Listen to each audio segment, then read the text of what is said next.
Renungan Pagi bersama Allah di Waktu Fajar oleh Ellen G. White, 20 Maret 2022. Mari kita berdoa.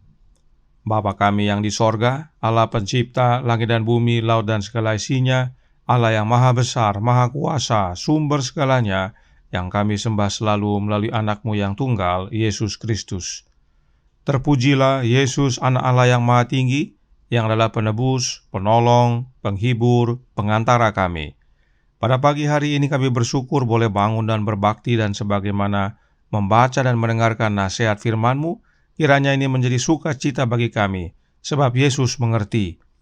Beserta kami sepanjang perbaktian ini, kehendak-Mu yang jadi, ampun kami akan dosa dan salah, karena kami berdoa hanya dalam nama anak Allah yang tunggal, Yesus Kristus, yang adalah Tuhan dan Juru Selamat kami. Amin. Renungan hari ini akan dibacakan oleh Ibu Evelyn Janes dari Malaysia. Kepada Ibu Evelyn, kami persilahkan. Selamat pagi kepada semua pendengar. Tajuk renungan pagi kita pada pagi ini, Dia memahami saat kita dicobai.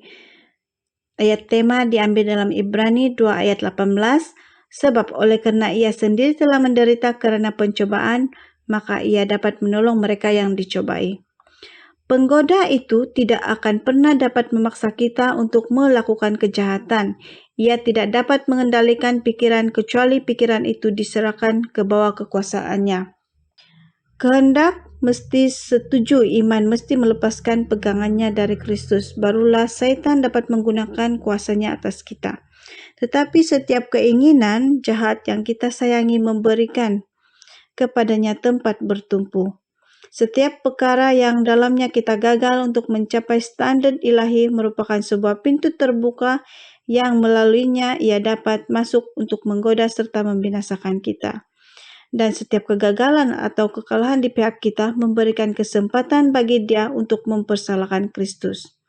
Acap kali apabila Syaitan telah gagal untuk menimbulkan perasaan kurang percaya, ia berhasil dalam menuntun kita ke arah sifat takbur. Jika ia dapat menyebabkan kita menempatkan diri kita sendiri tidak seperlunya pada jalan pencobaan, maka tahulah ia bahwa kemenangan sudah ada padanya. Allah akan memelihara semua orang yang berjalan pada jalan penurutan. Akan tetapi penyimpangan dari jalan itu berarti berani memasuki daerah Syaitan. Di sana kita pasti akan jatuh. Juru Selamat telah menyuruh kita, berjaga-jagalah dan berdoalah supaya kamu jangan jatuh ke dalam pencobaan. Renungan dan doa akan mencegah kita dari lari dengan tak diminta ke arah bahaya, dan dengan demikian kita diselamatkan dari banyak kekalahan. Alfa dan Omega jilid 5 halaman 121 sehingga 123. Kemenangan Kristus sempurna adanya sama seperti kegagalan Adam dahulu kala pun sempurna. Demikianlah kita dapat melawan pencobaan dan memaksa Syaitan mengundurkan diri dari kita. Yesus mendapat kemenangan oleh penyerahan dan iman pada Allah, dan oleh Rasul ia berkata kepada kita, "Karena itu tunduklah kepada Allah dan lawanlah iblis, maka ia akan lari daripadamu. Mendekatlah kepada Allah dan ia akan mendekat kepadamu." Dalam buku Alfa dan Omega jilid 5 halaman 126. Pencobaan yang paling berat sekalipun tidak dapat memaafkan dosa. Bagaimanapun besarnya tekanan yang menindih jiwa kita, setiap pelanggaran adalah tindakan kita sendiri. Alfa dan Omega jilid 1 halaman 507. Sekian dan terima kasih. Terima kasih atas penata layanan Ibu Evelyn. Tuhan Yesus memberkati. Selamat pagi saudaraku dalam Tuhan. Apakah pencobaan itu? Roh Nubuat menjelaskan dalam prayer halaman 300 paragraf 1. Pencobaan adalah bujukan untuk berbuat dosa, dan ini tidak berasal dari Allah, tetapi dari setan dan dari kejahatan hati kita sendiri. Pencobaan yang adalah bujukan berasal dari setan.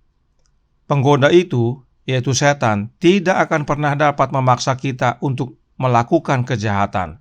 Ia tidak dapat mengendalikan pikiran kecuali pikiran itu kita serahkan di bawah kekuasaannya. Jadi, pencobaan itu bukan dosa, tetapi bujukan untuk berbuat dosa. Bila mana kita menyerah kepada bujukan itu, barulah kita jatuh dalam dosa. Nah, siapakah yang setan cobai tetapi menang? Dia adalah Yesus Kristus. Yesus paham apa itu pencobaan sebab dia telah menjadi sama seperti kita. Membina Keluarga Sehat halaman 383 paragraf 4 berkata, dalam segala hal ia menjadi serupa dengan saudara-saudaranya. Ia berwujud daging sama seperti kita. Ia merasakan lapar, haus, dan lelah. Tubuhnya terpelihara dengan makanan dan disegarkan dengan tidur. Kemanusiaan Yesus benar-benar sama dengan kita. Ini perlu diketahui, sebab ada orang yang mengira Yesus ilahi saat di dunia ini. Tentang hal ini Roh Nubuat berkata dalam Selected Messages buku ketiga halaman 197 paragraf 3 yang menjelaskan, tetapi banyak yang mengatakan bahwa Yesus tidak seperti kita, bahwa dia tidak seperti kita di dunia ini, bahwa dia adalah ilahi dan bahwa kita tidak dapat menang sebagaimana dia menang. Tetapi Paulus menulis, sebab sesungguhnya bukan malaikat-malaikat yang ia kasihani, tetapi keturunan Abraham yang ia kasihani. Itulah sebabnya, maka dalam segala hal ia harus disamakan dengan saudara-saudaranya, supaya ia menjadi imam besar yang menaruh belas kasihan dan yang setia kepada Allah untuk mendamaikan dosa seluruh bangsa. Sebab oleh karena ia sendiri telah menderita karena pencobaan, maka ia dapat menolong mereka yang dicobai. Ibrani 2 ayat 16-18. Dengan jelas Roh Nubuat menyatakan bahwa manusia Yesus Kristus adalah sama dengan kemanusiaan kita. Itu sebabnya Roh Nubuat mengutip tulisan Paulus dalam Ibrani 2 ayat 16-18. Dan perhatikan ayat 17 berkata, maka dalam segala hal ia harus disamakan dengan saudara-saudaranya. Jika disebutkan sama dalam segala hal, artinya kemanusiaan Yesus dan kita sama. Nah, jika sama dengan kita, lalu bagaimana caranya Yesus menang atas pencobaan? Roh Nubuat menjelaskan dalam Selected Messages buku ketiga, halaman 195 paragraf 3, yang berbunyi, bagaimana kita menang? Sebagaimana Kristus menang. Dan itulah satu-satunya cara. Dia berdoa kepada Bapa Sorgawinya. Kita dapat melakukan hal yang sama. Ketika tergoda untuk berbicara salah dan berbuat kesalahan, lawan setan dan berkata, saya tidak akan menyerahkan keinginan saya untuk engkau kendalikan. Saya akan bekerja sama dengan kuasa ilahi dan melalui kasih karunia menjadi pemenang. Yesus menang karena dia berdoa kepada Bapanya dan minta kuasa ilahi. Roh Nubuat berkata dalam Kerinduan Segala Zaman buku kedua, halaman 318 paragraf 1. Demikian juga Kristus dalam kemanusiaannya bergantung pada kuasa ilahi. Aku tidak dapat berbuat sesuatu menurut kehendakku sendiri, katanya. Inilah teladan Yesus bagi kita.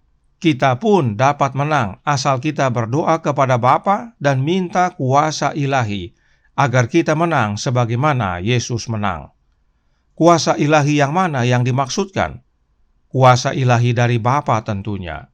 From the Heart halaman 184 paragraf 6 menyatakan, dari Bapa, Kristus terus-menerus menarik kuasa yang menyanggupkan dia menjaga kehidupannya bebas dari bercak atau noda dosa. Adalah kehidupan Yesus yang penuh doa, sebab dia bergantung sepenuhnya kepada kuasa dari Bapanya. Teladan ini Yesus berikan kepada kita. Kita dapat hidup sebagaimana Yesus hidup asal kita bergantung sepenuhnya kepada Bapa dan minta kuasanya. Bagaimana caranya? Melalui anaknya Yesus Kristus. Kita menerima kuasa yang dari Bapa itu melalui Yesus, dan kuasa itu adalah rohnya Yesus yang kudus, yang disebut Roh Kristus. Sebab Testimonies for the Church volume 4 halaman 355 paragraf 1 menyatakan, tanpa Kristus kita tidak dapat menaklukkan satu dosa atau mengatasi pencobaan terkecil. Banyak yang membutuhkan Roh Kristus dan kuasanya untuk menerangi pemahaman mereka, sama seperti Bartimeus yang buta membutuhkan penglihatan alaminya. Jelas sekali. Kemudian dalam Kerinduan Segala Zaman buku kedua, halaman 319 paragraf 2, menyatakan, tanpa aku, kamu tidak dapat mengalahkan satu dosa atau melawan satu pencobaan. Yesus berkata, tanpa Dia, kita tidak dapat melawan dosa. Karenanya, mau melawan penggodaan, mau menang atas dosa, tidak ada jalan lain. Terima Yesus dalam hati kita, dalam hidup kita, melalui kehadiran Roh-Nya yang kudus, Roh Kristus, maka kemenangan menjadi bagian kita. Itu sebabnya Roh Nubuat menyatakan dalam Confrontation halaman 44 paragraf 2. Kehidupan Kristus adalah pola yang sempurna. Dia selalu dengan teladan dan ajarannya mengajar manusia bahwa Allah adalah ketergantungannya dan bahwa di dalam Dia harus ada iman dan kepercayaan yang teguh. Jelas bahwa Yesus selalu bergantung kepada Bapanya. Jadi, kemenangan Yesus atas godaan setan adalah karena Yesus bergantung pada Allah yang adalah Bapanya dalam iman dan kepercayaan yang teguh.